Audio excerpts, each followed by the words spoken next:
Majina naitwa Zahara Ramadhani Atibu, mwanafunzi wa mwaka wa 3 katika idara ya uhandisi wa ndege na ufundi wa mitambo. Niko hapa leo, tumekusanyika kwa ajili ya kongamano la mapinduzi. Hii yote ni kupata elimu kwa vijana, kujua wapi tulipotoka, wapi tulipo sasa na wapi tunapoenda. Hii itatusaidia kuchukua ule moyo na ile ari ya wale waliokuwepo nyuma, mambo walioyafanya nyuma, na kuyaenzi na pia kuchukua mfano kutoka kwao. Wito wangu kwa vijana wote ni tuyaenzi mapinduzi, tuyatumie vizuri, tujue faida zake na tupate ile hamasa ambayo walipata wengine mpaka kuelekea kwenye mapinduzi. Kwa hiyo tupate hiyo juhudi na tuende kwenye maendeleo. Assalamu alaikum warahmatullahi wabarakatuh. Kwa majina naitwa Awena Hamisi Ali, ni mwanafunzi wa ngazi ya shahada katika Chuo Kikuu cha Karume Institute of Science and Technology katika kozi ya Civil Engineering. Kama vijana wasomi, tuna mtazamo chanya wa kuyaenzi mapinduzi ya Zanzibari kwa vitendo, kusoma kwa bidii, kutumia elimu yetu kwa uadilifu na kuwa na mashirikiano pamoja na umoja katika kuilinda taifa yetu kiujumla. Kwa jina naitwa Abubakar Abdullahi Machano, ni spika wa baraza la wanafunzi ya chuo hichi cha taasisi ya sayansi na teknolojia, lakini pia ni mwanafunzi wa bachelor degree ya civil engineering.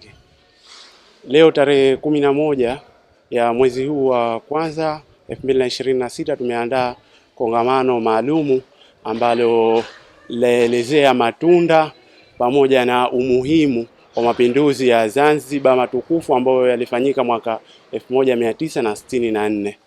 Mapinduzi ya Zanzibar ambayo yalifanyika mwaka 1964 yana mchango mkubwa ama yana faida kubwa kwetu sisi vijana, hata kwa rika nyingine, watoto pamoja na watu wazima. Kiupande wetu vijana, kama sasa hivi tunapoona kwamba vijana wengi ni wasomi, wanapata elimu kuanzia msingi mpaka wanamaliza chuo bila malipo yoyote.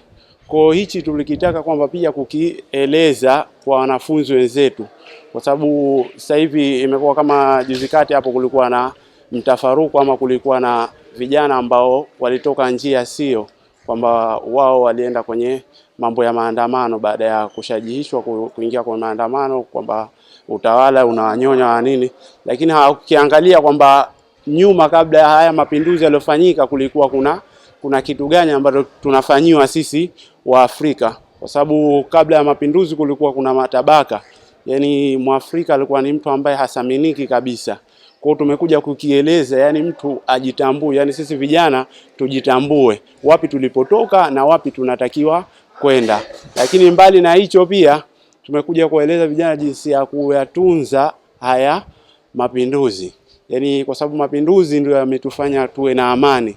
Kwa hiyo tunapokuwa hatujayatunza mapinduzi yetu, ndio inakuja hayo mambo ya kusikiliza maneno ya watu wengine ambao hawatakii mema nchi yetu, ambao wako nje kabisa ya visiwa vyetu ama kwa nchi yetu, lakini bado wao wanatushajihisha tutoke tufanye mapinduzi. Yani sisi tulifanya mapinduzi, tena wanasaidiisha watu wengine wafanye mapinduzi baina ya sisi wa Afrika kwa Afrika. Kwa hiyo tumekuja kuwaeleza vijana vipi wayatunze haya mapinduzi, kutokana na faida ambazo tunazipata, mfano elimu, ajira pamoja na kuishi kwa pamoja bila ya kubaguana rangi, kabila wala mashirika mengine ambayo yanaweza kuleta ushawishi kwamba washajihishe vijana kuyalinda mapinduzi pamoja na uhuru wa Tanganyika, kwa sababu hivi ndio vitu tunu kwetu sisi ambavyo vimetufanya tuwe na amani. Endapo kwamba hakutokuwa na watu ambao wanashajihisha ama wanatoa elimu kuhusu hivi vitu, ndio watasababisha kwamba tuwe watu kama ndio hivyo vijana wengine ambao wanatoka nje ya mistari kwamba kufanya mambo ya mapinduzi na mambo mengine.